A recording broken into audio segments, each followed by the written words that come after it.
good. All right, thank you everyone for coming.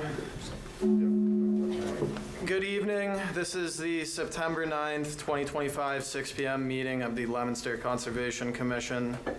The public is encouraged to follow along with the meeting using the posted agenda. I'd like to ask anyone attending the meeting to please silence your devices. My name is Jesse Averka. I am the conservation agent for the city of Leominster. Before we begin, please allow me to confirm which members are present. Chuck Raymond. Here. Rich Golick. Here. Stephanie Quinlan. Here. Jordan Vashon. Here. Nick Venti. Right here. And Mike Seeke. Here. Okay. So I think many of you are aware, the applicant for the Orchard Hills project received their comments from Mass DEP yesterday afternoon. They asked for a continuance to our meeting on 9/23 to allow them time to respond to the comments. We are not going to accept comments that have already been made at the prior meeting. However, in the interest of keeping a butter concern a priority, the commission will allow public comments for those that have new concerns. We are giving a 2-minute window to anyone who would like to share. Just be aware that the applicant is not present tonight.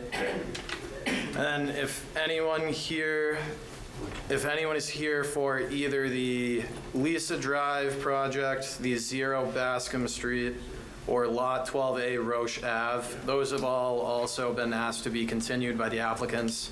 So those applicants are not here, and those hearings will be continued when we get to them. And I'll hand it over to you now, Chuck. All right, thank you, Jesse.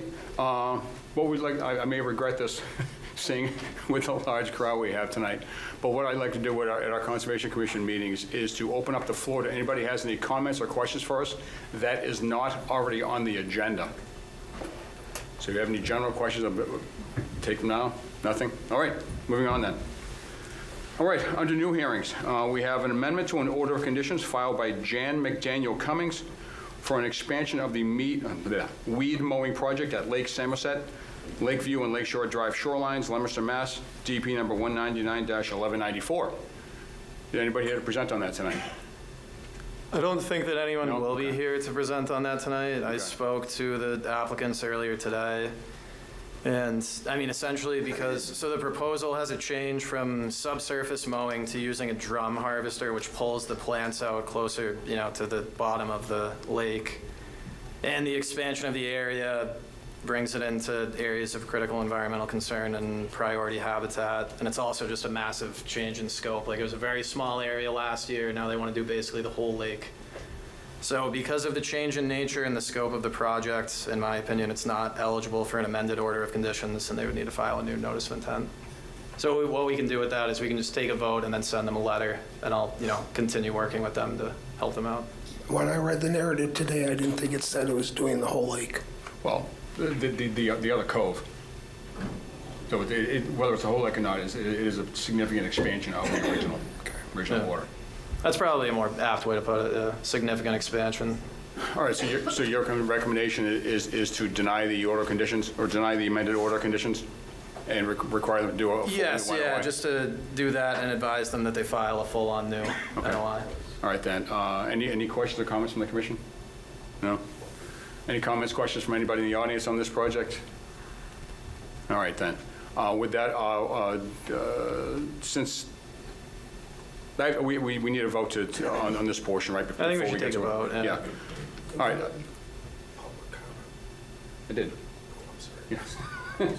That's okay. With that, then, I'll entertain a motion to close this portion of the hearing. So made. Thank you. Is there a second? I'll second. Thanks, Nick. And on that vote, how do you vote? Mike? Aye. Nick? Aye. Chuck? Aye. Rich? Aye. Steph? Aye. And Jordan? Aye. Good, all right, thank you. And with that, I'll entertain a motion to deny the request for an amended order of conditions and require the applicants to file a full new NOI. I'll make that motion. Thank you, Nick. Is there a second? Second. Thank you, Steph. And on that vote, how do you vote? Steph? Aye. Jordan? Aye. Chuck? Aye. Rich? Aye. Nick? Aye. And Mike? Aye. All right.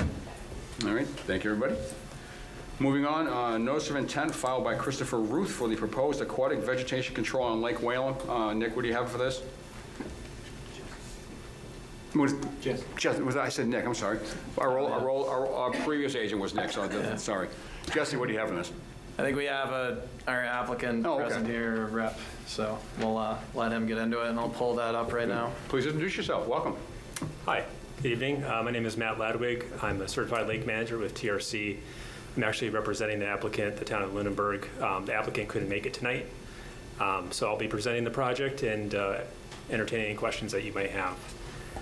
First of all, I guess I'd just like to introduce the project and clarify the fact that none of the project is currently proposed to be undertaken in the city of Leominster. It's all happening in Lunenburg.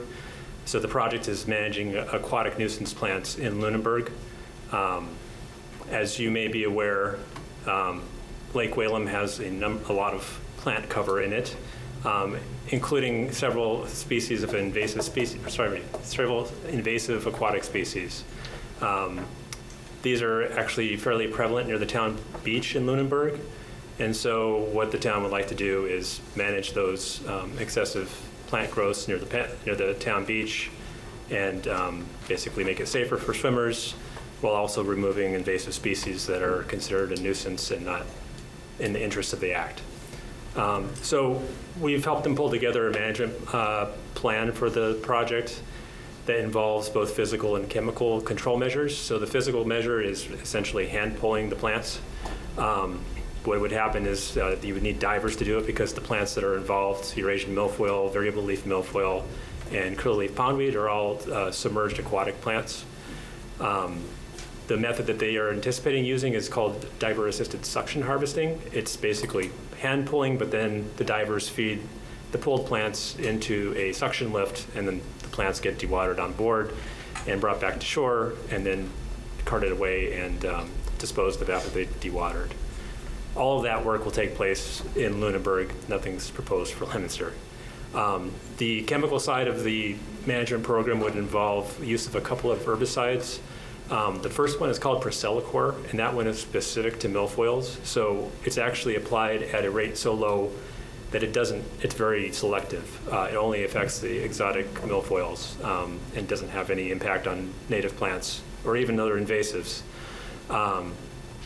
It's a systemic herbicide, so the controls, it actually kills the plants down to the roots. So the idea is if that's applied, those plants will not come back in that same season. Now there are plants throughout the entire lake, so if you're just working at the beach, we do expect plants to try to come back, but what we're trying to do is just kind of take care of the encroachment around the beach. The second one that is proposed for use is called diquat dibromide, also goes by the trade names of Reward Tribune. And that one would be specifically applied to areas where we have either mixed milfoil and curly leaf pondweed or just curly leaf pondweed beds. The reason for that is curly leaf pondweed is not susceptible to the Priscillacor, so we need an alternative herbicide to control that one. So those are basically the two herbicides that are proposed. Both of them are EPA registered and approved in Massachusetts for aquatic use. There's no use restrictions on them outside of irrigation, but basically recreation can proceed. Generally speaking, on the day of treatment, the lake will be posted and people would be advised not to use the lake that day, just as standard practice. It's not even a label requirement. And then the lake would be opened again the next day for use. Finally, just because we're proposing to manage aquatic plants and we are at a swimming beach, we've also added in the use of algicides if needed to control any algae blooms that might develop in and around the beach, just to keep that open, for public safety as a swimming beach. Again, those may never be used, and we hope we don't need to. But we put them in there just so that we have that tool in our toolbox in case something were to happen. So those are typically either copper-based algicides or hydrogen peroxide. There's different formulations that you might use depending on what you have in the lake. So essentially, that's the management program that we're proposing for Lake Whalen on the Lunenburg side. We did already have the hearing in Lunenburg. They closed the hearing. We don't have the order yet. We're expecting to have it any day. But I do know that Mass DEP asked that, the order that comes out from Lunenburg, that they share the conditions with you guys so that you have conditions that can be consistent with what is being required in Lunenburg. So as soon as we have that, we will send it over to Jesse. I think also the other thing that's probably worth mentioning is we did receive a 5-year order of conditions from Lunenburg because this is an ongoing lake management program. So that's another request that we'd like to make to the commission here tonight, is that that you consider issuing a 5-year order of conditions for this project. And that's sort of that's my presentation. I do have maps if you want to look at them, but I won't waste your time if you don't need to. That's all you got, huh? That's all I got. All right, super. I said, well, you answered one of my questions in terms of why are you even here tonight? This is in Lunenburg, so you answered my question. Thank you very much. No, well, one thing I don't think you answered, though, I don't think you stated, though if you did, I missed it. Why would you choose one method over another? Why would you choose chemical over physical, or vice versa? Yeah, that's a good question. I think part of it was preference. I think Lunenburg wanted to try the physical option at least and see if that could work. But also realizing that these are invasive plants, they can quickly spread and get to a point where they're very difficult to control by hand. So that method would primarily be used where there's isolated patches that can be easily controlled.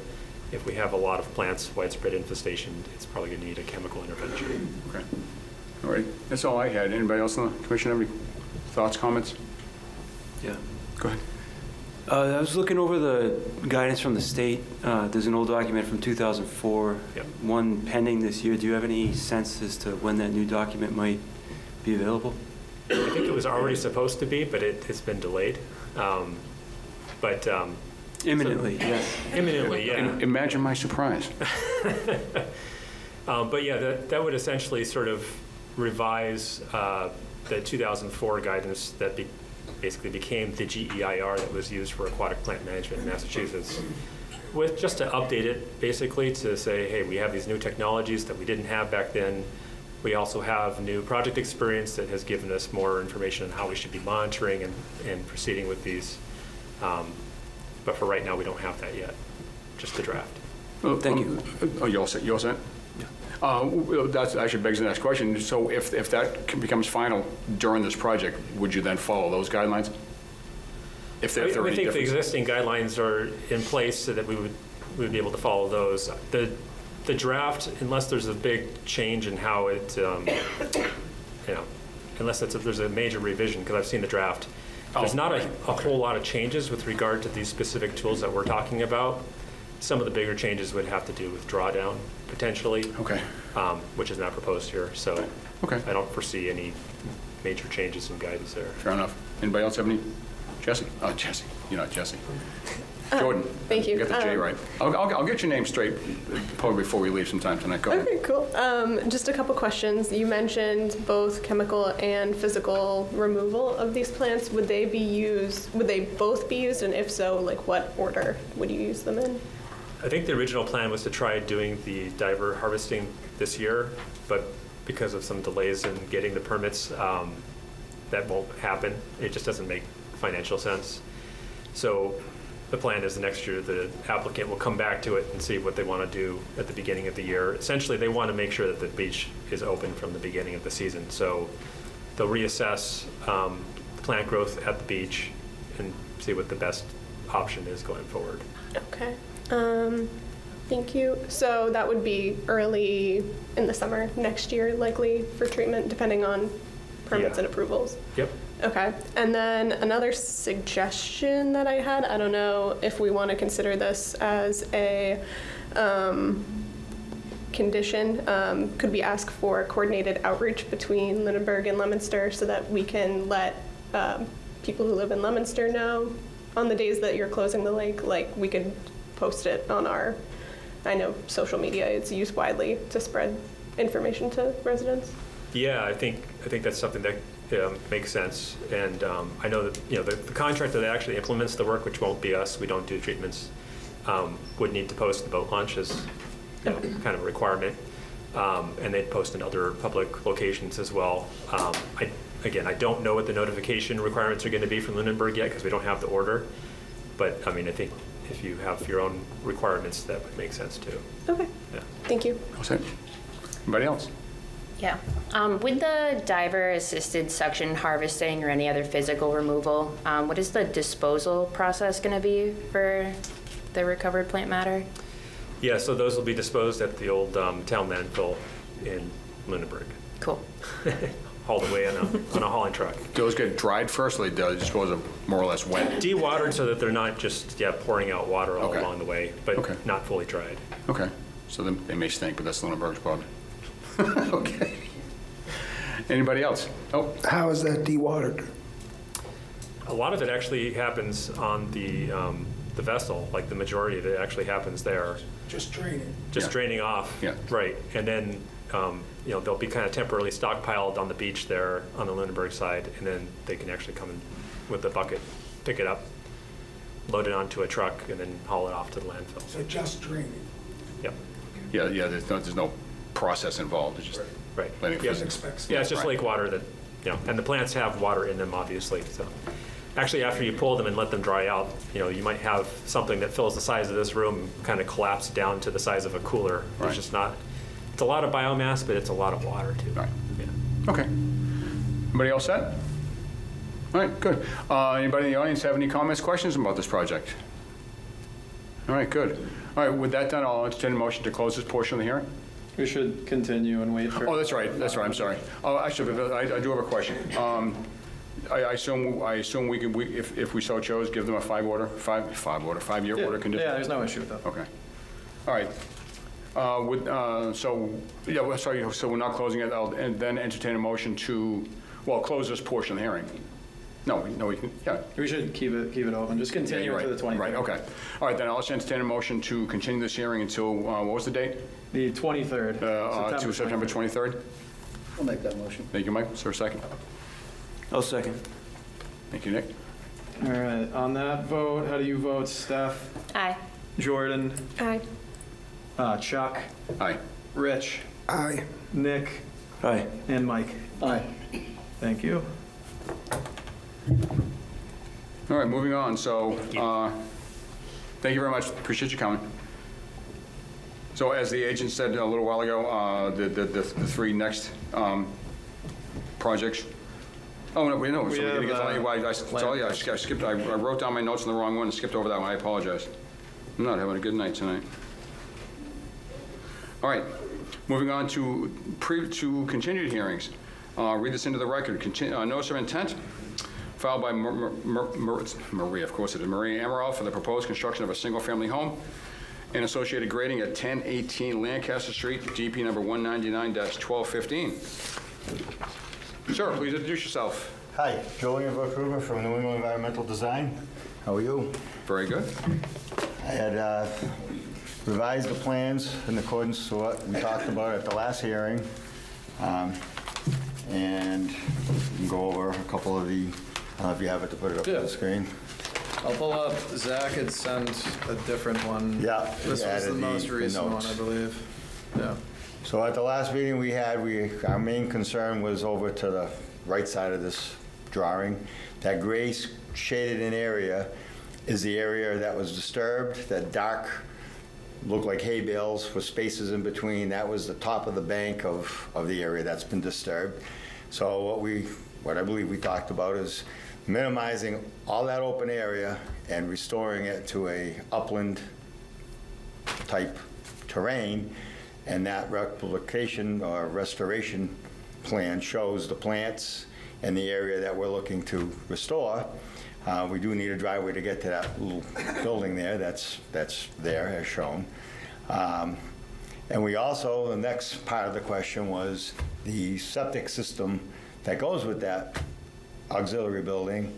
We've decided that we're just going to abandon whatever's there. I don't know what's there, but we're going to, per Title V, abandon that area and connect that building with a brand-new tank up to the proposed septic system that's all outside of the 100-foot.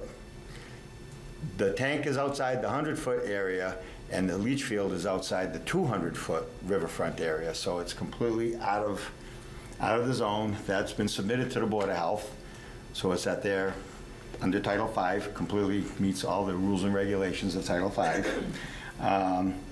So we're asking for, having done those asked questions, this is a revision to it. And the last question was, from the beginning, I had approached it in a redevelopment because this site has been altered every which way and every which direction in that dark shaded in area.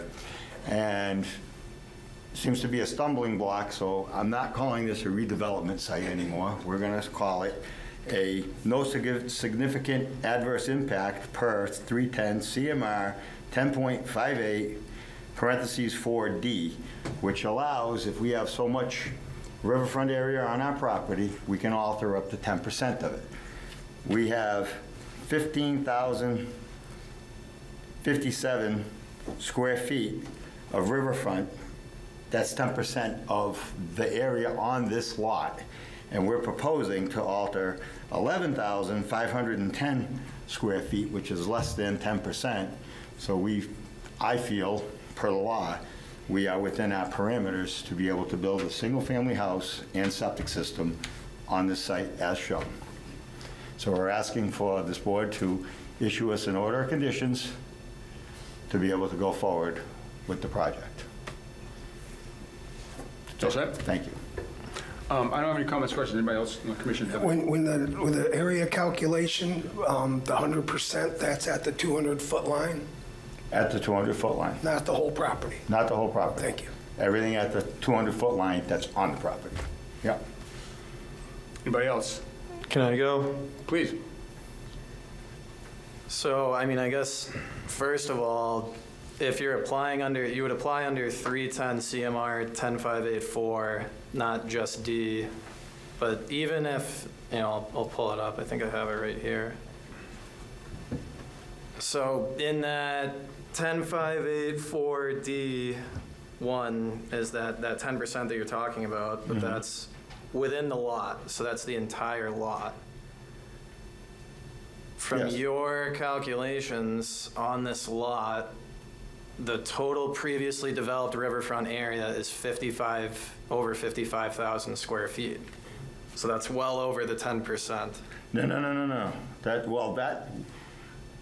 That's things that's got nothing to do with what we're here for now, That's developed area on the lot, isn't it? which was done from when Washington was president till now. Well, that was what we had disagreements about at the last meeting, was whether this became degraded legally or illegally.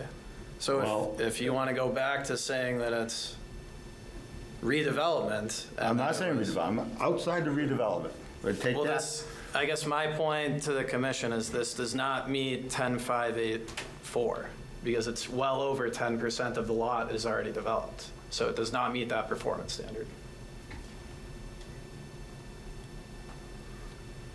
I don't agree with that, and it's a property that's been used for different uses. Some of the stuff you saw that was just done recently, cleaning up some things that the Board of Health wanted them to clean up in this area, the Quonset hut and everything around it, so you saw some disturbed area, but the lot itself, this little existing building, as far as I know, has been there for well over 60 years, way before the Wetland Protection Act, way before the Riverfront Act. So I don't know where you're coming from with that, other than we're saying we're in this zone, and now we're only developing. We're creating a new surface that's under the 10% of what's there. And of course, everything around it's going to come back to I mean, natural either- state. Well, now your whole point is that it meets 10584, which it does not because it's over 10%. And if So you want me to push- pull up the aerials like we did in the Okay. last meeting, this is what it looked like in 2014. Yeah, It's well after 1996. yeah. And then this is what it looks like So now. there's trees, so there's paths in there, so the trees got There's- cut. You can't see there's what a- was under those trees. I'm not. I don't know I'm when not that gonna keep aluminum going back thing and was forth. built. I've said my piece. So, I mean, we go down one route, and you tell us we can't go down that route, so I come down this route, which both work for this property. We have no other information we can give you, and I'm asking for you guys to make a decision on what's before you. And if it goes the way I think it's going, you can realize that you have no rights to come on this property if you don't give us an order of conditions. It would be given by the DEP. So we'd rather work with you and your agent and keep it in-house here, but I'm hoping to get an order of conditions, and that's all I'm going to say at this point. Everything that I just said was also confirmed with Mass DEP earlier. That's fine. I've dealt with them a long time. Yeah. All right. Anybody on the commission have any thoughts, comments, questions? Just wanted DEP to confirm, Yep. one side or the other. How can you prove something wasn't disturbed? There was a trolley placed there, from what I'm hearing from history. The burden of proof is on the applicant. And we're From proving the it. You aerials were that out there. I've seen. You saw the site. You saw what was there. You saw the trees that are this big around. You saw everything there. We left that site. It was in a positive manner. We came to the last meeting. There was a couple low hits. I came up with a solution, and now you're coming with more low hits. This has got to end. All that we're doing is, There's we're nothing. a It's commission causing that them not enforces. to be able to build a house. I'm going to put an end That's to all this. you're doing. You're taking the rights of their property away from them. Joanne, Joanne, Yes. excuse me, I'm putting an end to this right now. If I may, Jesse, you said the DEP has confirmed your opinion on this calculation, is that correct? Yeah, me and DEP are in total agreement. What's the name of the person? Who did you talk to? Paul, I believe it was, who was it that issued Judy your Schmidt? comments in the first place? No, it wasn't Judy. That's the top dog, so let's go right to the top. It was Emily Petro. Okay. Yeah, and I know that she talked to Kim Ross. Which is another as well, opinion. We'll go to the top and we'll see how this works, but we'd rather stay here. And I don't know why you're, I don't know why you're You're surprised get- that it's a state law that we enforce, so obviously we're going to The take area- the opinion of the state agency that enforces So- it. All right, This is a hayfield. Joanne, you guys, I'm done. I'm done. I got one more thing I'd like to speak. One more. If this was a hayfield, fully hayfield, it's been plowed and turned over and twisted, and they decided to make a single-family house on it, you don't think that's a redevelopment of that hayfield? Joanne, that's a hypothetical. I'm not going down the Well, road of that's the same hypothetical. thing we're doing here. You're saying something that happened that you can't prove, I can't prove. Okay, Joanne. People who Joanne, vote can't prove. I'm done. I'm That's done. fine. I gotta, done. when I see something wrong, I don't stop, but I'll stop. Our conversation is over now. Okay. All right, with that, based on the applicant's statements and Jesse's statements, again, confirmed by the DEP, I know what I want to do, but before we do that, does anybody in the audience have any thoughts, comments, questions on this? I think you should speak up on yourselves and say what's going on. Well, Come on up and introduce yourself, please. yes, I will. My name is Maria Morale. I'm the owner of the property. And one thing I don't understand, well, a couple months ago, you guys come to my yard. You, No, Jesse, I've never been there. Those streets. okay, those three. And then we come up with a plan, they agree. And then everything was good to go. And then after that, we come here, you guys swap everything around. What reason? What happened just that time? We reviewed the plan that was submitted You and better found review that it that. wasn't, And you say you was satisfied that day. You told me I should have recorded that. I day. told you I was satisfied with the Yeah. delineation. That was when we went to check that day. You say, I'm satisfied. We can't talk, we're not going to talk about the details of a hearing or anything like that outside of the Well, hearing. I should have recorded a conversation because you say, if you do this and that, I'm satisfied with this. And then we go move forward. And like he'd say, we change everything the way you want. We keep costing money, money, money. And you keep it swap around. Every way we do is not good enough for you. It's a state law, and it's You're not, basing not it on meeting something you regulations can't of the prove state. and we Yes, can't that's- prove. That's the problem. That's not a law. You're going by Nobody can prove it. pictures that have a canopy, then there's no canopy, and say, no, nothing You was done can, under there. whatever can't happens prove that. tonight, you can feel free to appeal it to DEP. Well, that's, like I said, we'd like to stay with this group as you would be the agent coming out to see the site. If it gets appealed, you're out. We understand that. Okay. It's happened before. We understand that. Okay. We just cannot play both ways. One time you guys satisfied, and 2 weeks later you guys not satisfied anymore. And then 2 weeks later you guys not satisfied, and 2 weeks later you guys are. It's like back and forth. Well, you We'll make that decision. You know, for the last 4 months. Keep in mind, you came in tonight with different That's what calculations. you guys asked for. No, actually, these calculations have been on the plan since day one. What I meant was, you came in applying under a different portion of the Wetlands Protection Act. Nope, And which they were one? both the same time. I said, we met the riverfront, this, the one I cited, and I believe it's still a redevelopment. So Okay. there were All two right. that we had. All right, well, And you're saying neither one of them, so that's, we have a Just to fundamental your, disagreement. this is the initial plan that was submitted, and it was for Yeah. redevelopment, and then this is the new one, which is the 310, numbers, the 54. the disturbed areas are exactly the same. So call it what you want. I mean, proposed alteration within riverfront area changed. That's 26,000 and change there, and then it's 11,000 and change here. There are differences between the plans, that's all I'm saying. All right. Moving on. So I think I said, Ms. Amaral, are you all set? Did you want to say anything else? I didn't want to cut you off. Wow, I just want to be done with this because I'm playing with this since the beginning of the year, Okay. and then like back and forth for no reason. It's all I asked for, a small house to me live in. It was a big deal. Like people putting a house in wetlands everywhere. I'm not even doing anything wrong, and you guys like make my life so difficult. I don't understand Well, why. it's unintentional. We're simply trying to but follow the it's state okay. regulations. It's okay for other people because they're rich. They put housing in. I see in Leominster people putting house in top of wetland. We just a couple years ago we saw the house was built in top of the brook. You don't remember? It was all over the news. You can pull it up. Oh, but that's okay. And now we hire a good engineer. He do all the law, all the required you guys asking for, and then you guys just playing this game back and forth. It's for not let it happen.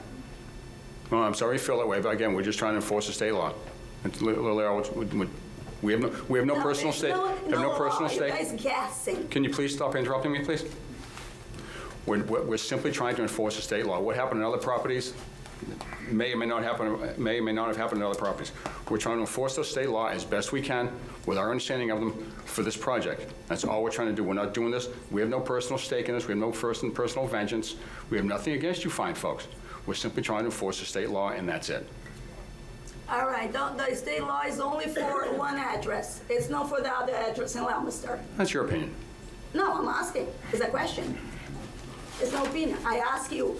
This law is just for Lancaster Street. It's not required for the other address in Leominster. This should apply citywide. All right. These regulations should apply citywide and statewide for that matter. All right. All right? Sir? I do appreciate a couple of the changes that were made tonight, including the septic tank difference. We made no final determination at that site visit. There may have been comments about certain specifics, but we don't do that at site visits. We don't do that till here. Some of the things we've learned since then. The idea that you're asking us to override what DEP has advised regarding the 10% rule, and I don't think Through an some of us are opinion that willing you to say do that this wasn't disturbed, they've owned it since, what, 2016? Yeah. So they're being penalized if you are right that somebody did something in 1990? No, a lot of what we've seen They're getting happen. penalized. A lot of what we've seen happen during their ownership, sir, before your time Because the came trees on got cut, board. that broke. Because the trees got cut down and the Okay. vegetation cleared in the riverfront area. This is a backyard, and there was a barn there. And You didn't Reese- build a barn. I give up. Yeah, all right, good. All right, all right. All right, any other comments from the There's no witch audience, hunt please? is what this is. I only have one. My name is Josh Green. I live at this address. I'm sorry, we can't hear. Can you? My name is Josh Green. I live Yes. at this address. And you've asked us to draw a plan to revegetate the area to appease you guys and to renaturalize it. And we've done well at that. And we've taken out a considerable amount of the area that is disturbed to make it not disturbed. So I'm just trying to see how the calculations don't add up when we've shown you this plan to revegetate the area and to make it natural again to your standards. I can take that if you Please. want. So the reason, Josh, is that now this is being presented under 310 CMR 10584, which says that when you're trying to develop in riverfront area, you can't develop more than 10% or 5,000 square feet, whichever is greater. And on this parcel, there's already, 55,000 out of around 150,000 square feet that is developed. Well, we're not So it's trying to well over that. But go back, with it being disturb. far over 10%, we can't permit work on it. At that point, it would need to qualify as redevelopment like you guys initially came in for, but that's where we're having a disagreement. is how- You're hanging your hat up on this previously developed area where you can't prove, and I can't prove the day that things were done. You're saying through some GIS pictures that these trees are gone, so we see that that was now done by them. There's a trail that goes right across the property over to some dam that's way out in the woods that you can walk to. They didn't build that. That's part of that 55,000 square feet. You're being completely unreasonable, and I guess we'll have to, we're wishing we could work with you and showed you everything we want, everything you want, more everything you want. They wanted the parking lot the way it was, but All right, Join, all right, you're not being reasonable by Join. something you have no Join. control over and I have no control over, but you're giving them the short end of the stick. That's all you're doing. Join, I don't know okay, why Join. you Get off on that. We're done. We're done. We've hashed this and rehashed this and rehashed this. Yeah. We've heard your statement dozens of times. Thank you. Okay. With that, I will close this portion of the hearing. I'll entertain a motion to close this portion of the hearing. Can I get a motion? Oh, I'm sorry, yeah, that one. I'll entertain a motion to close this portion of the hearing. The public portion? Yes. Yes. Yeah, thank you, Nick. I'll move to close the public Yeah. portion. Is there a second? Second. Thank you, Steph. How do you vote on that? Jordan, Aye. Steph, Aye. Mike, Nick, Aye. Rich, Aye. and Chuck. Aye. With that, I will entertain a motion to deny the notice of intent for this property, number 199-1215, based on the evidence, and would recommend that the applicants appeal to the DP. You're more than welcome to, and see what they say.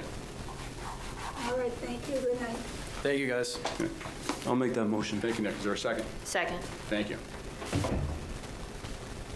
And on that vote, how do you vote? Nick, Aye. Mike, Chuck, Aye. Rich, Aye.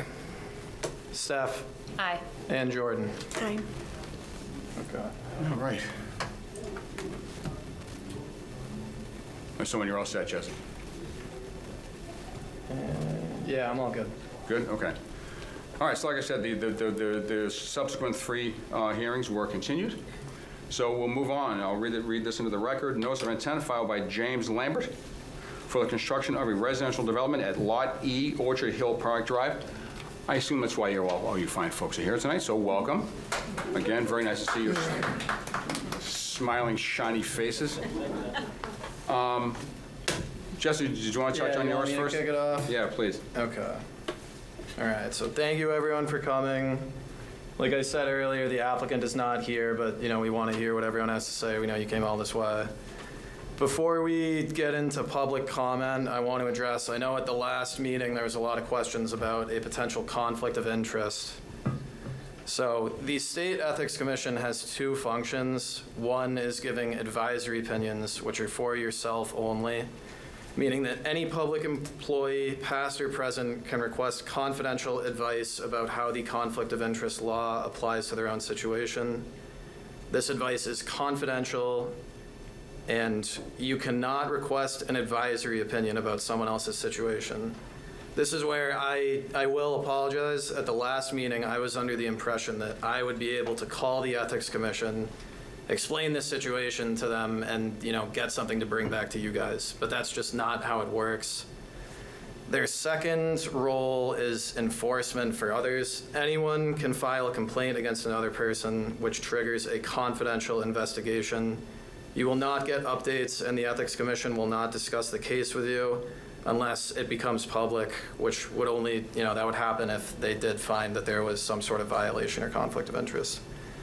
So Matt Morrow, who is working for the applicant for this Orchard Hills proposal, reached out to the Ethics Commission like he told us he would after our meeting on 8/12/2025 and requested a letter going over the details of his involvement with this project and whether that constituted a conflict of interest. The Ethics Commission found that it did not. He shared that letter with myself and our chair, Chuck Raymond. This is a confidential letter, meaning that Matt did not need to share it with us, nor does he need to share it with anyone else.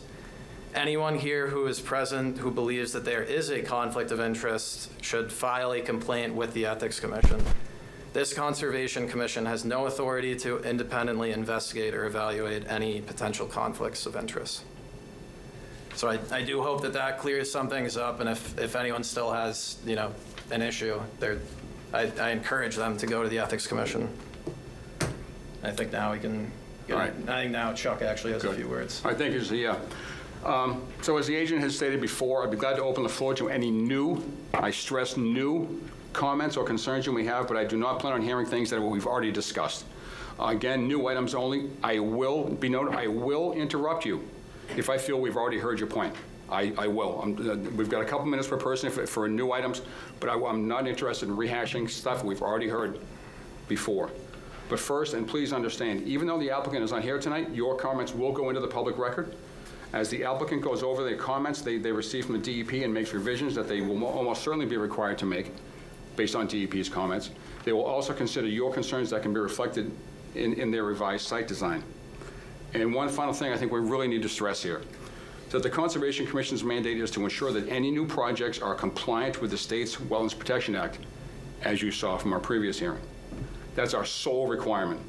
A reminder that we have no local ordinances we have no local ordinances here in the city, so our hands are somewhat tied by the state. We as a commission cannot and will not judge a proposed project on whether or not we think it's a good idea. In fact, I'm sure that the personal opinions of the members of this commission about this project are all over the place, but should have no sway on whether or not it gets approved. We can only judge a project on how well it meets the Wetlands Protection Act, and that's it. Thank you, and that said, I will open the floor to any new comments now with a 2-minute time limit. Sir, please come up and introduce yourself. My name is Mike Cody. I live at 101 Prospect Street.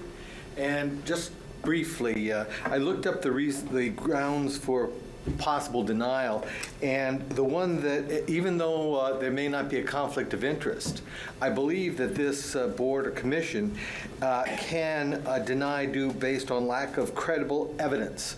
So if they find that the person, you can look this up yourself, okay?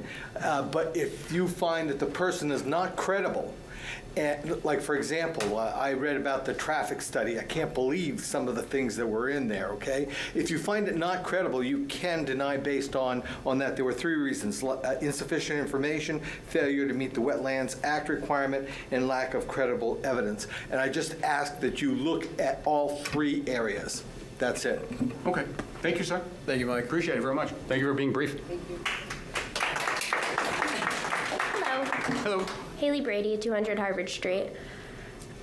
Speaking to his credible evidence, the fact that myself, a couple neighbors from California who didn't grow up in this area, were able to go and find evidence to certify a vernal pool on the site and have 2 more under review, and the so-called expert didn't acknowledge any of that, that should be a red flag. I mean, I like Matt as a person. I have nothing against him.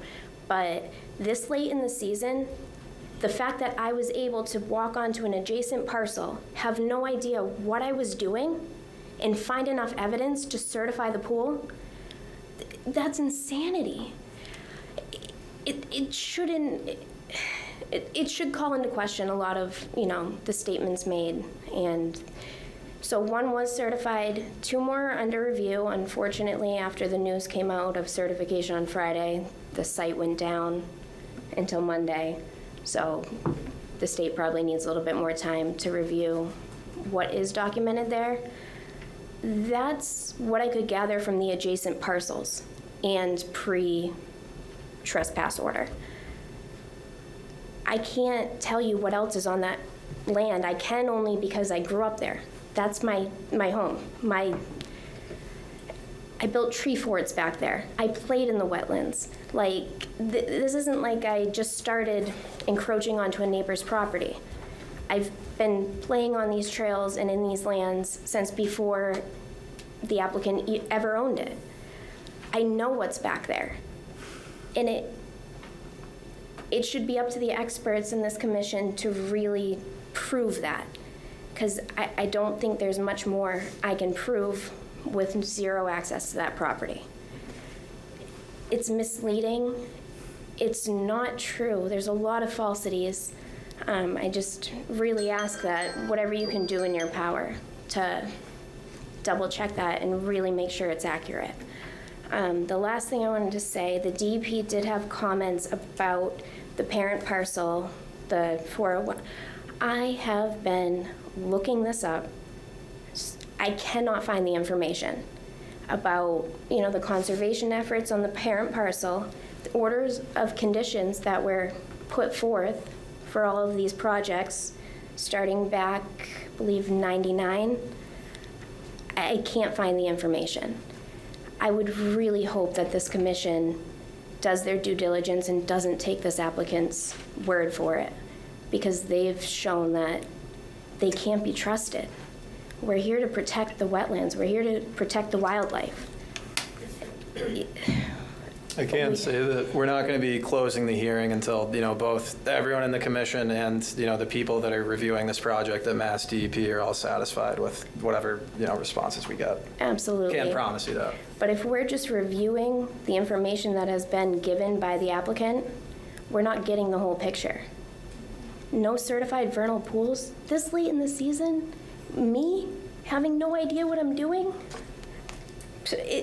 It's crazy that an expert wouldn't know that that's there. They chose to ignore it, and that's unfortunate. So I just really hope we get some oversight and don't take facts as they're presented by this applicant. Thank you. Thank you very much. Thank you, Haley. Appreciate it. Thank you so much. Anybody else? 2 minutes. 2 minutes. 2 minutes. My phone's not on, by the way. That was the 2-minute thing. Donna Millette. Not a call. Oh, tell me when it starts. You're going, you go. You're going. Oh, better hurry up. Hurry up. Donna Millette, 58 Sky Lane. I just wanted to bring to the commission's attention that I have filed with MIPA pursuant to 301 CMR, a request for an advisory opinion on the anti-segmentation regulations that they have in force. So when I look at the current project plans, and I look at the 2022 or 2023 plans for the development of the Orchard Hill extension, they were segmented, unless you know something that I don't know, if there's one order of conditions for all of this, but there's specific rules that say you can't separate it like this. If it was, because there are elements of this plan, today's plan, that show up on the old plan, and yet they're two different orders of conditions. That's illegal. That is prohibited in Massachusetts Environmental Protection Agency's anti-segmentation.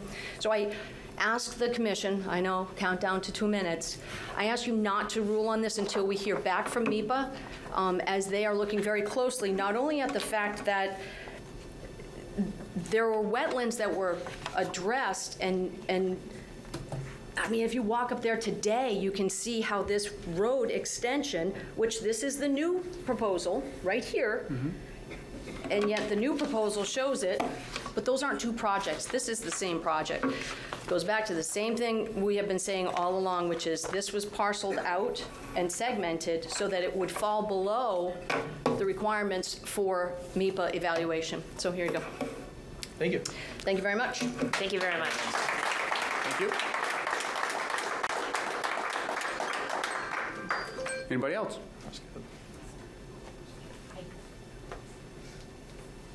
My name is Mary Ann Russell. I live at 265 Harvard Street. And I would like to ask the board permission for me to walk the site because I had a bald eagle soar my property the other day around 4 o'clock, and he went across the street and headed towards the target field in the wetlands. And I would like to take pictures of the habitat of the eagle that lives there. That's not our, that's private property. We can't give you permission to walk on private property. Okay, so how do we protect the bald eagle? Because I'm not the only one that saw it. Oh, I don't doubt your veracity at all whatsoever. I see bald eagles all the time over Whalum Lake. I live in North Leominster. I've seen bald eagles fly over my house. Bald eagles, however, are not. They don't live just in wetlands. They live all over the place. Right. They live in tall trees. You know, I was a wildlife management major. I understand. Yeah. Oh, okay, good. I've touched bald eagles. I understand the situation. Okay. I have physically touched bald eagles. I know. Plural. I've never had that opportunity. That's a nice experience. As amazing as they are from 100 feet away, they are astounding up close like that. But they do not live just in wetlands. They live all over the place. They obviously spend a lot of time on open water, fishing, but bald eagles also feed mostly on dead people. I'm having a very tough night tonight. Wow. Anybody else want to do this? Man. Bald eagles feed mostly on dead animals. Right. They do some fishing in open water, but they feed mostly on dead animals. Right. Not dead people. So I understand your concerns, but to answer your question, we can give you permission to. It's not our place to give you permission to go on private land. Okay. Well, anyways, I'd like to conclude with the wetland destruction. This project threatens vital wetlands that serve a natural water filtration system, flood control, and wildlife habitat, such as the bald eagle. So we cannot destroy the wetlands. Okay. Thank you very much. Thank you, Mary. Anybody else? Hi, thank you very much. My name is Sue Shalafuzefra. I live at 900 West Street in Leominster, and I have a question. Sure. To me, it's very interesting that there are so many questions, raised by the folks who abut this land and have lived on it for a very long time. There are questions about the veracity of the material and the veracity of the wetlands delineation that have been raised, kind of over and over again. And I find it interesting that the landowner, the developer, has put up no trespass orders. So my question, I guess, is to the commission, in your experience in reviewing other large projects, have you ever run into a proponent that has had to put up no trespassing orders because they didn't want the abutters to do any kind of evaluation or check on the veracity of the information that they've provided? First of all, I've been on the commission now for a little over 5 years. This is by far the biggest project that I've seen. Okay. Target, that was before my time, so I can't talk about that, but this is by far. So, Rich, did you say the Emeralds have a no trespass, right? Is that what you said? Yeah, they didn't want their neighbor trespassing on their property. Yeah. So there was an example just to It does happen, I suppose, but it's infrequent. Okay. At best. Right. That to me is a red flag. When I heard, I think at the last meeting, that the no trespassing order had been put on recently, no trespassing signs, had been put on recently. That was a red flag to me. If they're comfortable with the information and all the consulting and all the environmental review that they've had, I would think that they would invite the neighborhood, along with commission members who wanted to walk the property, just to be able to confirm, that things are as they say. That's my 2 cents. I appreciate it. Thank you. Thank you. I think there was somebody else before you. Sir, did you want to come up? No, it doesn't matter. Jen, just trying to go in order. Sorry about that. No. You'll get your turn. Sorry for going in order. It's a good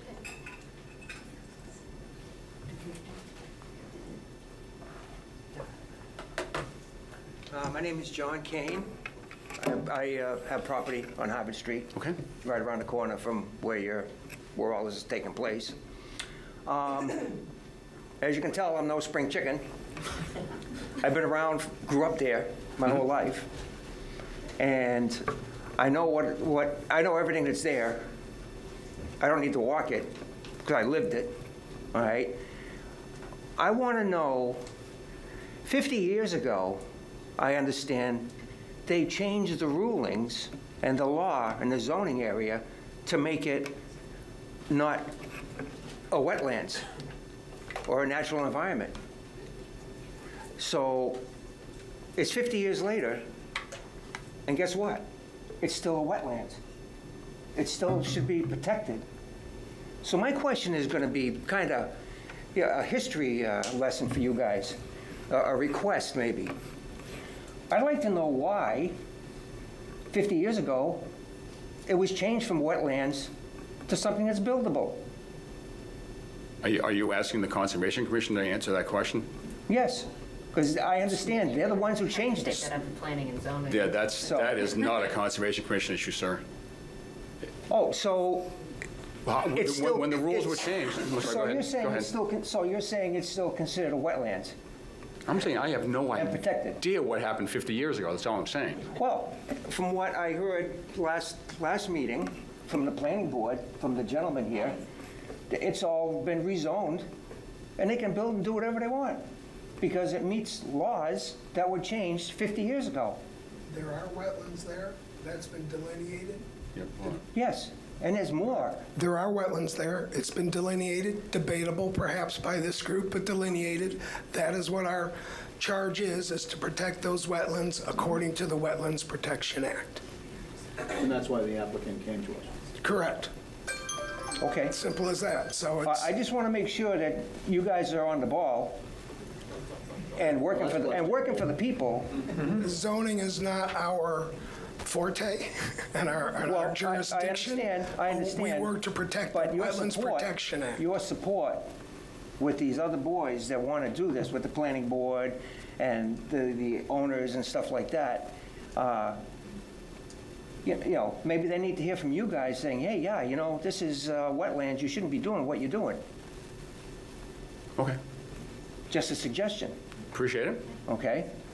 And the other thing I wanted to ask was, because I used to own multiple properties here in Leominster, so I used to come to Leominster a lot, and for at least the last 10 years, I used to go through downtown 2 or 3 times a week. And for the last 10 years, I've been noticing always, sometimes started early, like in April, water bans here in town, Leominster. Now, water bans is a sign that you don't have enough water for the people that are here. And these people want to expand and put in X amount of hundreds of apartments with that much more people, because all these people are going to go in these buildings are not going to be single people. They're going to be married. They're going to have kids. I'm sorry to interrupt, but water supply, that's all out in this western part of the city. And this is not a water supply area, so I don't know how this That's is all, germane. that's just outside of what we're, you Right. know, It's part of- Wetlands Protection Act is Right. not about, I mean, Not about this aspect of it. I believe what the Yeah. gentleman is saying, perhaps appropriately, that you do more housing, you'll have more people, more demand on the water. Absolutely. That Understood. is not under our purview. We have Right. no Correct. authority. Right. That's a water department and perhaps city council decision. I don't know about council, but maybe water department, if even Okay, that. all right. it's a valid concern, though. Either way, No, there's- no, Well, get they more just, people on that way. they just put sewerage in Sure. that area, and I understand that there's a pumping station that was installed because... Sir, they- also, we're at 4.5 minutes. I'm going to have to cut you off. No problem, thank you. Thank you very much. I appreciate your time. I'm sorry, ma'am. I think she was still in front of you. That's okay, you can go. Okay, fair enough. Okay, it's a deal. Fair enough. Okay. Liz Macarella, 75 Harvard Street in Leominster. I just wanted to kind of follow up on what Ms. Haley Brady and Ms. Sue Calafu-Zephyr brought up with asking for, well, pointing out the dubious trustworthiness, perhaps, of some of the claimants that claimant, some of the applicant's claims. And my question to you is, what tools for oversight are really at your disposal to verify the veracity of these claims? Can you, for instance, send representatives to the site that we are not allowed on to certify that his claims are correct? And would you be able to do that? What resources, I guess, are at your disposal to follow up on these? Jesse, do you have any thoughts on that? I mean, I think that I know at least 5 of the members here have been there. I'm not sure if everyone has been there. But I mean, in terms of the resources that were delineated on the site, that was confirmed in what, 2022? And Yeah, it was I believe 2020, that at least a few of these members were on the commission then, and I know that, you know, it was a long process with getting that ANRAD approved initially, and they were out at the site, you know, many different times. I know that Nick Kremp, who was in my position at the time, went back and forth with Matt on it a little bit, and I mean, beyond that, we have the state, you know, that's the big reason that at our first meeting I was saying, well, we need to, we should wait for DEP comments, because I'll be the first to admit, the people working at DEP have been doing this for a lot longer than I have. So, I lean on them. That's why I was talking about them during the hearing earlier. They're very smart people, and I don't think anyone's going to slip anything past them, so. And I also those are just some of the, I might also add, as you probably know, but aside from Jesse, who's a city employee, we're all just volunteers on this board. We're doing the best we can. That's why I'm asking, because I don't honestly know how much you guys can do as a group, but what other resources could you tap into? Well, that's the DEP. Jesse's starting to talk as Jesse said, the experts at the DEP, we rely on them quite a bit. I guess I'll mention too, and if there weren't an accepted ANRAD, then maybe we would be looking into having the delineation peer reviewed. But the stormwater was peer reviewed by Fuss and O'Neill, and I believe they've been satisfied and that their comments stand at this point. But that was paid for by the applicant, correct? That was, yes, but that was I believe that the city, we always use Fuss and O'Neill. Typically, I've worked with them professionally as well. Sure. Yeah, I understand. It's just. Even like when we were talking at the last hearing about the operations and maintenance plan and how, I can't quote the CMR that it is off the top of my head, but typically the way that it goes is the applicant or, if a project is approved, the property owner will pay for third-party maintenance, and then that maintenance will be chosen by, the city in which the work is taking place. Right. Okay. But if you have questions about their application, you can bring them to the DEP? Oh, we do all the time. Okay. Yeah. You could bring them to me. I can bring them to DEP. You can reach out to DEP directly. It's the central regional office that does the input for everything in Leominster, so. Okay. Yeah. I just wanted to make sure that you guys have. It's not just us. We have good resources at our disposal, I would say. Excellent. Yeah. Thank you. Thank you very much. Thank you. We appreciate your concern. Now it's your turn. Danielle Harrison, 12 Ridge Road, Leominster. I'm speaking on behalf of my son, who was here last time, but he's gone away to college, so not available. Oh, good for him. Yes. Where's he going? Landmark College up in Vermont. Nice. It's beautiful, yeah. Good. Thank you. All right, I'm going to abbreviate his 3-page write-up for you and then leave it with you. Is he the one that asked about the Soil Protection Act? Yes. I had to look that up I'm sorry, I won't cut away from you in 2 minutes. Go ahead. Okay, I'd love to hear about it afterwards. So these are his words, and I will do my best to represent. You cannot simply move a wetland. It is impossible to recreate its full complexity. To think otherwise is unrealistic. Wetlands are shaped by unique mineral concentrations, groundwater interactions, and sediment deposits that cannot be replicated exactly. Even small changes to elevation can eliminate entire communities of microscopic life. From what we've already seen, including the target development, the wildlife that once thrived here is gone, and nearby residents feel abandoned. The outcome must not be repeated. The Commission's duty under the Wetlands Protection Act is to safeguard these resources for both the environment and the community you serve. As you know, under MGL Chapter 131, Section 40, it is the Commission's responsibility to ensure that projects do not harm the public interest. And I just want to stress that here because the Commission is to act upon, our interest, and the public has voiced loud and clear here our interest. Protected by the Act, including flood control, water supply, storm damage prevention, pollution prevention, and the protection of fisheries, etc. The wetland area in question directly serves several of these functions. It absorbs floodwaters during extreme rain events, filters pollutants before they enter our waterways, and provides critical habitat for species that are already under stress. To add to that, what you stated during the August 12th meeting about global warming and wetlands being irrelevant is most notably false and incorrect. This is due to the fact that massive amounts of carbon are stored in wetland soils and plant matter. Despite making up only 3% of the planet's land surface, peatlands, a type of wetland, store twice as much carbon as all of the world's forests put together. Carbon dioxide and methane, 2 greenhouse gases, are emitted when wetlands are drained and destroyed. Wetlands absorb water and release it gradually, much like enormous sponges. This helps avoid excessive flooding, lessens the intensity of droughts, moderates local temperatures, all of which are impacted by climate change. Methane, a potent greenhouse gas, is naturally produced by wetlands due to the anaerobic or low oxygen breakdown.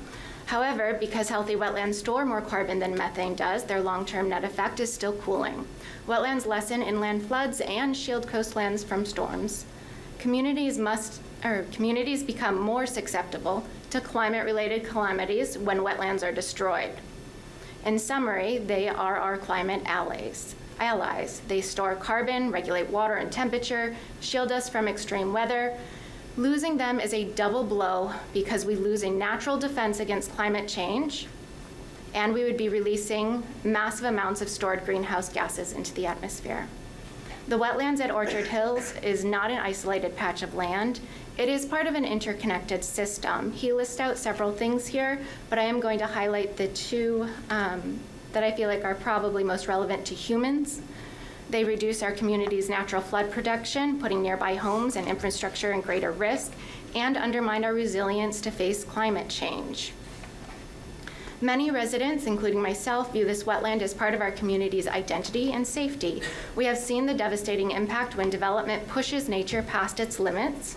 Once a wetland is filled or drained, its functions cannot be fully restored. The damage is permanent. And I urge the Commission to 1, deny this project as proposed, giving its clear and significant negative impact on protected public interests. 2, at minimum, require the strongest feasible conditions, alternative designs, mitigation features to fully offset any loss of wetland function, backed by enforceable monitoring, far exceeded those granted in the past developments, which, with enforceable monitoring to ensure compliance. The protections applied to the target project clearly failed, both environmentally and for the surrounding neighborhoods and people that are there. 3, insist on independent environmental review before any approvals are granted. This should include creating a fully functioning replacement habitat before breaking ground, with a waiting period of 2 to 3 years to prove that the new habitat can sustain itself over time. No construction should proceed until that is sufficiently verified.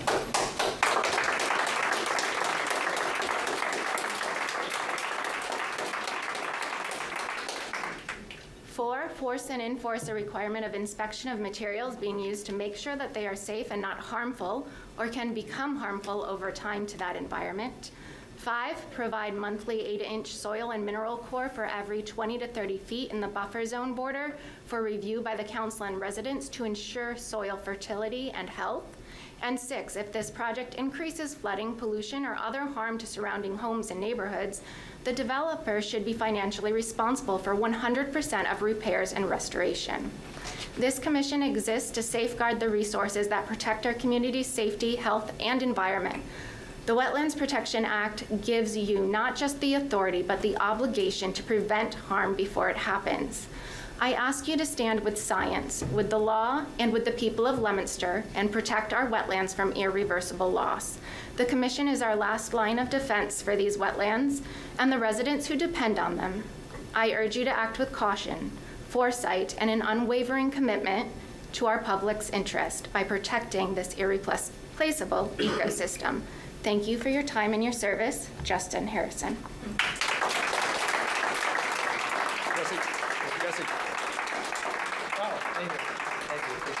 And I'm sorry, what was your first name again? Danielle. Danielle, please tell your son he's a very impressive young man. I do often. And if it's Wonderfully done. And we have an opening in the Conservation Commission, by the way. Right, I will let him know. Please, that's how we got her. Perfect. Sort of. will do. But thank you very much, I appreciate it. And good luck to your son. Thank you. And just because of the affinity that I had for your son last week, I let you go to over 6 minutes. Yeah, I couldn't I go want- now. I wanted to hear that. He's going to do good things. Yes, he is. Yes, he is. We're lucky to have him. Absolutely. Thank you very much. Anybody else? Can I ask a quick question? Sure, can you come on up? Just, Yes. oh, yeah. Hi, Bill Brady, 214 Harvard. Sir, welcome. Just to give you a little background, you can tell we're kind of doing a lot of research on Sure. our own. And thank you for doing that. We have come up against a stone wall with the order of conditions for Target. They don't exist, allegedly. We put in FOIA requests with the state, with the city, just to let you know. We haven't got anything back yet. Okay. They have 10 days, but it's, we just wanted to see if the historical following of the order and conditions were followed.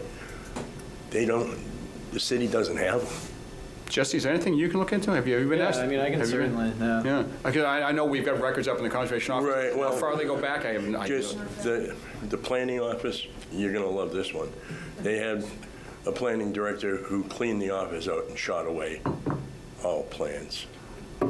When was that around early 2000s, right? 2003, 2005? It encompassed all the original Target. I went to the Registry of Deeds that should be filed on. The registrar, and I quote, "I know where they're supposed to be. They're not here." Have you? Did you say you reached out to the DEP? We have that in the works. Okay, in the works. Okay. I might have to look around because we kind of all took. All right. This is everywhere we look, we're hitting blind spots. Okay. So. All right. Well, sorry we Good can't luck. give you any more help, but Yeah, all we'll see right. if I can turn over any All right. stones. Thank you very much. Thank you.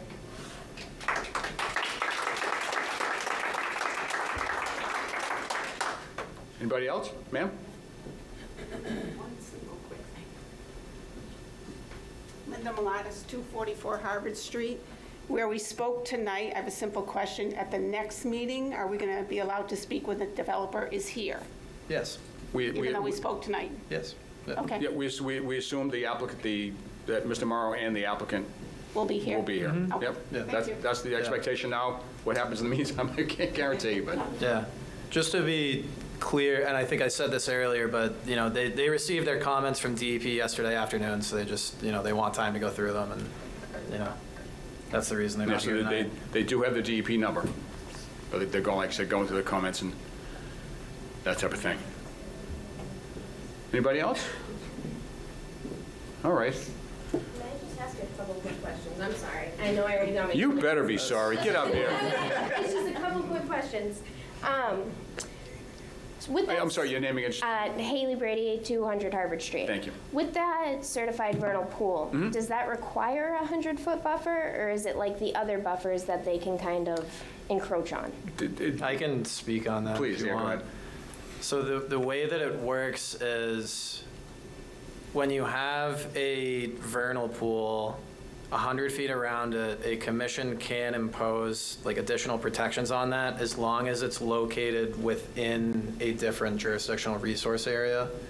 So it doesn't, As like long as it's in the upland, it BBW. doesn't do anything for. Actually, if you want, here, I'll pull Yeah, up. like the 100-foot buffer for sort of a vernal pool is only in the wetland. Yeah. Once that 100 feet goes into the upland, it's not the same. My follow-up question, we had mentioned the ANRAD, which I believe started back in 2019, 2020. It was peer-reviewed. Mr. Morrow did it. I don't know if any of you were on the commission at the time. Depends on when in 2020, but It's hard. yeah, I I've can't- been on the commission the longest, and I think I started right after the beginning of COVID, like September or something like that. Meeting minutes were missing, quorums weren't there. It was very hard to follow or get the data. But the one peer review thing that Matt and whoever they hired to peer review were going back and forth on was the connection of two areas. I was trying to find exactly where, what they were. I didn't think it was really relevant until I talked to the state and they had mentioned the vernal pool in like a BVW area and how that would increase. I would like some clarification on whether he followed what the peer reviewer said, because that information just doesn't exist online. I understand the commission was going through a hard time. Yeah, Jesse, can you help her out with that or something? I can certainly. see what Yeah, maybe you have access to more information that I'm Yeah. not able to gain. So are you essentially looking for information that came from the peer reviewer when that ANRAD was filed? Yes, because Okay. it seems to have spilled into this project. Sure. And with Yeah, I mean, it's definitely relevant to what we're talking about. yeah, with missing minutes and it's Yeah. so hard to follow. Yeah. Stay in touch with Jesse. We'll see what we can, go ahead. I will say, on the site walk that I did for this project back in, for the ANRAD and the wetlands evaluation in 2021, 2022, early 2022 maybe, there was definitely discussion on the interconnectedness of different wet areas. And I did see with my own eyes non-hydric soils between different areas. I do know that and I don't know if Connor is here tonight, but he's the landowner at 284 Harvard, and I know that pretty much behind his home, like adjacent to that stone wall, which I'm assuming is pretty much the property boundary because we live in New England. But there is an isolated vegetated wetland that was part of that delineation, so I don't know if that could be, and I'll see if I can find something more specific. But I do know that and isolated, unfortunately, we don't have any jurisdiction. It has to be bordering to be covered under the Wetlands Protection It's Act. just a little confusing. I mean, I don't know what I'm reading these terms and trying to follow it as best I can. You're using them very well. It's unfortunate. Absolutely. I know so much because I don't want to have to do this much research. The last question, you had said the stormwater was closed off, and I think Nick can probably speak to this. There was an outstanding question about the discharge onto Harvard Street that Fuss and O'Neill had that the applicant kind of addressed, but really didn't address. So the Fuss and O'Neill review found that the stormwater infrastructure design would send water out onto Harvard Street for about 50 feet. They also found that... Until what? It goes into a storm drain? It crosses Harvard Street. Crosses Harvard Street, okay. Crosses Harvard. No. Yeah. So, however, they also said that given the steep slopes and constraints of the site, that was as best you could practically do. I absolutely get it, but maybe like a redesign, or like, if that's the best we can do is sending ice dams of untreated water onto Harvard and potentially flowing into another vernal pool that is under review is the best we can do. Maybe we could ask something else of them, like a different design. So under the stormwater ordinance in Leominster, that stormwater ordinance prohibits the discharge of stormwater from one property onto an adjacent parcel. So there is an ordinance that prevents that in the city. Whether... Are they meeting it? Well, I mean, it's a... Whether it's possible to meet that, I guess, is... I do believe that they are making revisions to things. Like They're based on our comments, your comments and concerns, and DEP comments. We fully expect them to come back with a revised plan in 2 weeks. Jesse, wasn't one of the DEP comments about stormwater capturing and treating? I think it's Stormwater Standard 6, which deals with any stormwater, winding up in a certified vernal pool. So that's, another thing that they're going to have to address. Yeah, and just to keep in mind that the other discharge is going to the the south target pool, which hasn't been certified, the north one was. That's the one that Mr. Morrow said most amphibian activity was in. It's late in the season, so whether there's enough evidence there to certify or not, I don't know. It's not spring. But I submitted everything I could, and that's where things are being discharged into.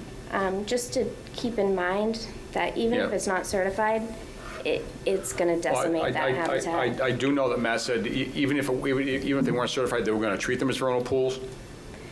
But now one of them is certified, but that doesn't really change their approach, from what I understand, because they were treating them as certified vernal pools. Yes. Like I said, the DEP did have a comment on stormwater going into that vernal pool. So.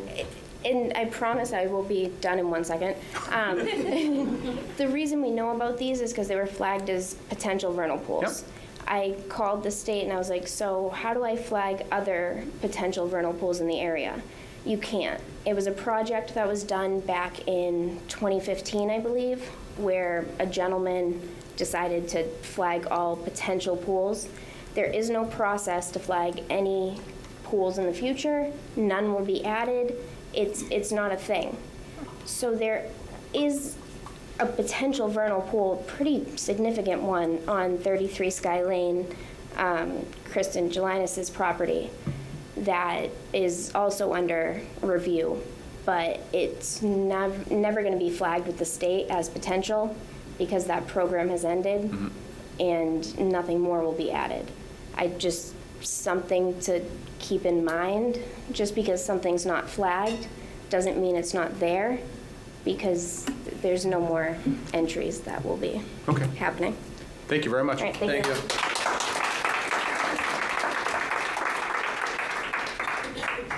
Anybody else?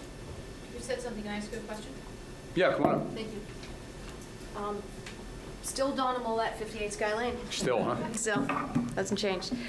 You mentioned that Matt Morrow was addressing the vernal pools as if they were certified. Yeah, that was his testimony at the last hearing, was that even if they weren't certified, they were going to treat them as vernal pools. So Jesse, is that correct? I believe at least one of them.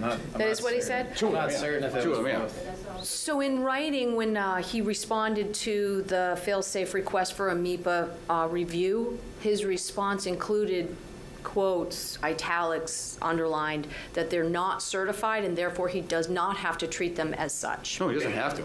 So I just want to make sure that we're consistent in asking for things. The second thing, real quick, I know we're on the 2-minute clock.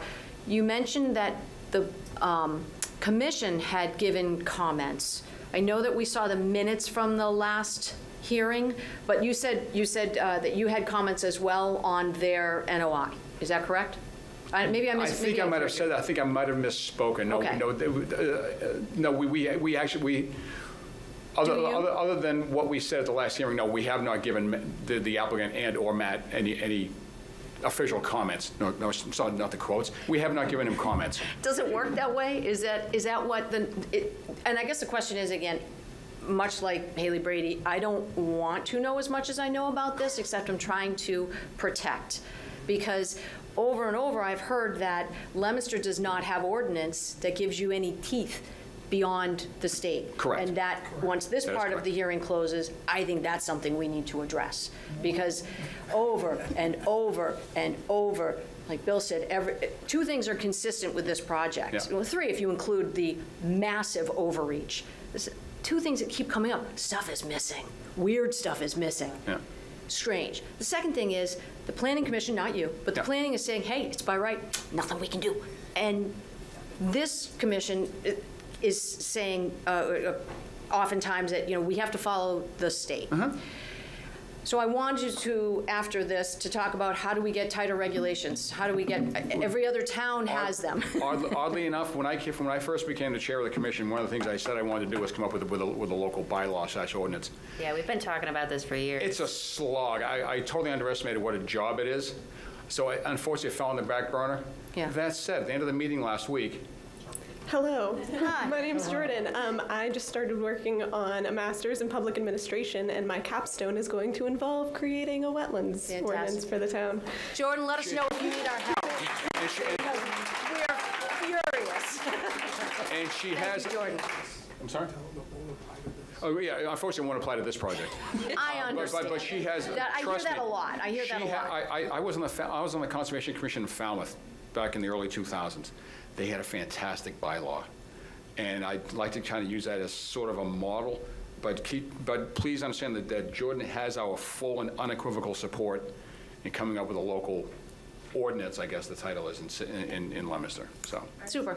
Yeah, the state of Massachusetts DEP has even said, oh, you're from Leominster, oh, yeah, good luck. Yeah. And that's heartbreaking. Yeah. That's heartbreaking, because again, when we have This isn't- individuals who are... This isn't the first time We're all on the same page. Yeah. This isn't the first time we've wished we had our local ordinance here, so. So, thank you very much. Thank you, Donna.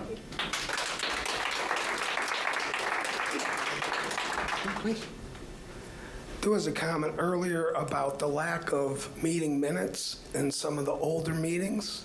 I am more than, well, exactly 100% behind that, and I have been pushing agents for years to do them timely and so on.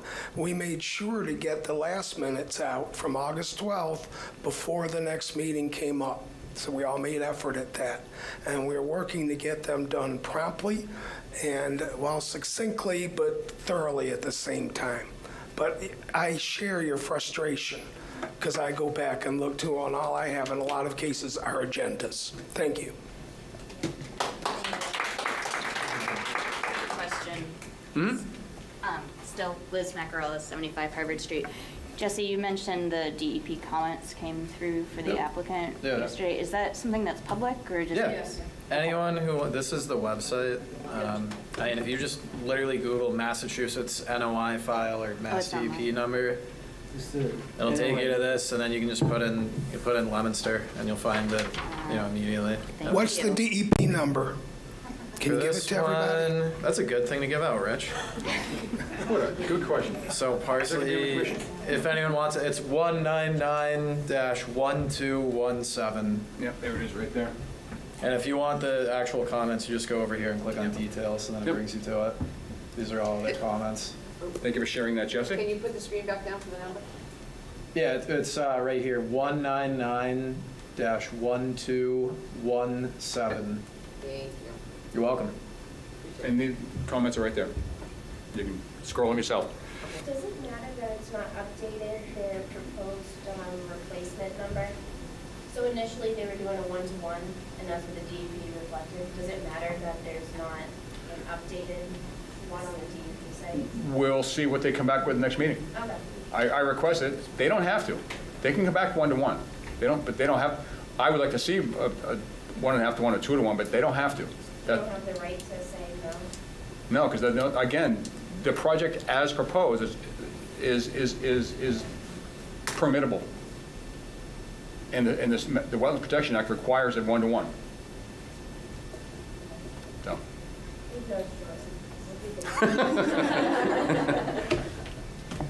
I know it's not what you want to hear, but unfortunately, that's the situation. Anybody else? Well, that was fun. Thanks, Rose. And thank you all for coming. You guys are great to work with. You really are. The planning board is not so much fun. We're not done yet. Yeah. Hold your comments till the end. Yeah, thank you. But no, thank you so much. It was wonderful to see you, and thank you so much for coming. And again, and just so people know, so this is being continued until, what was the date, the 23rd? Yeah, the 23rd. 9 and 14, 23. I could have done that myself. If it does go past that, we're hoping it doesn't. But if it goes past that, I am not going to be here for either of the October meetings. I'm going to be out of the country. So, No. So just last time, you can't go away. oh, sorry, sorry. Then I'll expect a very large check from you, so I have to stay here. So I just want to make sure you knew that I will not be here for either of the October meetings. Somebody else will be chairing, if need be. But again, I hope we get it done the next meeting. That's it. We've got to move on to the rest of our agenda. Thank you so much. I appreciate you coming. Yeah, we'll just take a couple. Just a question, are you looking for another committee member? We have an opening. We do have an opening, yeah.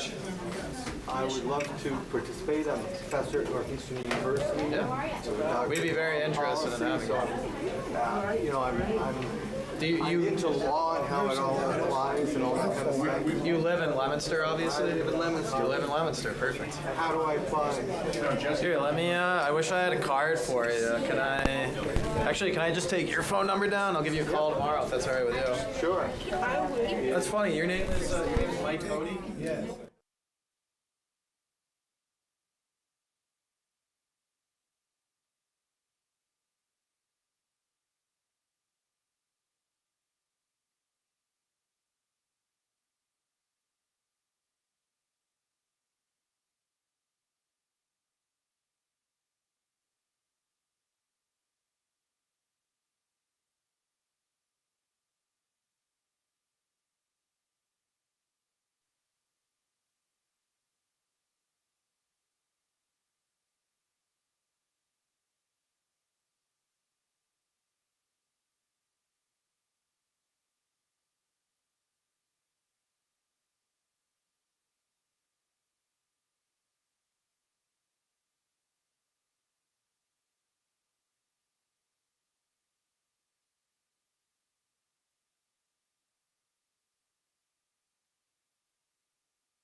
Process works. Yeah.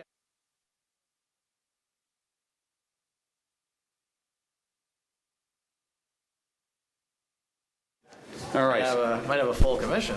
I know, right? All right, cool. Threaten me with a good time. All right, cool. All right, moving on then. All set, Johannes? Yep. Okay, good. All right, moving on to the regular meeting, nothing under enforcement. Meeting minutes for July 22nd and August 26th. I have a draft of August 26th, but I didn't put it up because I Okay. don't want you guys to have to do all the work. I believe I've already seen and commented on the one from July 22nd. Yeah. Yeah, but I've got a question. No, okay.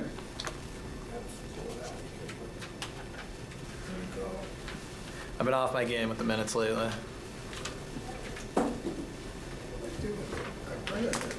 Can you pull it up? I've got it up right now, yeah. Okay. What's the matter? Make sure he speaks into the mic. So this part, Oh, Yes. I questioned the wording and mentioned there were concerns of potentially mobilizing contaminants. Okay. That wording assumes there are contaminants. We have no evidence there are contaminants. It's true. So I changed the wording Okay. to be that these two discuss concerns of potential contaminants due to presence of some empty metal drums and the use as a trolley stop, as opposed to potential industrial waste. That's fair. All it was. I have no problem with that, that's fine. And that was, to me, overstated. I like that. Thank you. And that was July 22nd? What was that one? Yeah. These are, Okay. yes, these are July 22nd. Okay. Is that the only, did I actually get the roll? What's the matter? I- Jesse, hold on a second. Make sure to move your mic forward. Who, me? No. Me, Yeah. the guy without the voice. The guy with no voice. Oh, you what? Here you go. Now you're on. Oh, this is the meeting when we had all 7. I was wondering if I actually got the numbers right for once. Yeah. So I had proposed wording that was just shown on the screen. Okay. So you're all set? Yeah. Okay. With that proposed wording. Were there any other comments? Okay. All right, with that done, I'll entertain a motion to approve the meeting minutes as amended for July 22nd, 2025. So moved. Thank you, Rich. Is there a second? I'll second that. Thank you, Nick. All right, on that vote, how do you vote, Jordan? Aye. Steph? Aye. Rich? Aye. Chuck? Aye. Nick? Aye. And Mike? Aye. Perfect. Okay, and you said you had none for the 26th? Yeah, I do not have Okay. August 26th. And did we already do the one for August 12th? We did. That's, do? up, Okay. that's up on the website. Is it? Okay. Yeah. I just want to make sure. Okay. Yeah, yeah. Okay. It's on the website. Yeah, fair enough. No worries. No worries. And, okay, great, thank you. Anything under commissioner comments? No? Okay, good. Wildflower fell off here again. That was You're right. continuing to I pop pulled up. everything off because I thought we were going to be here until like midnight. I emailed Kim about it and she didn't get back to me. I'm going to have to bother her about she's the one who did the comments for Orchard Hill. So Okay. I'm going to have to be talking to her about that either way. So I'll make sure that I get an answer from her. Yeah, I would love to get some sort of comment or feedback from her. Anything, yeah. Yeah, well, just considering the applicants are coming up on the agenda again, just to be able to. Oh, yes. Yeah, sure. So DEP was going to come visit that?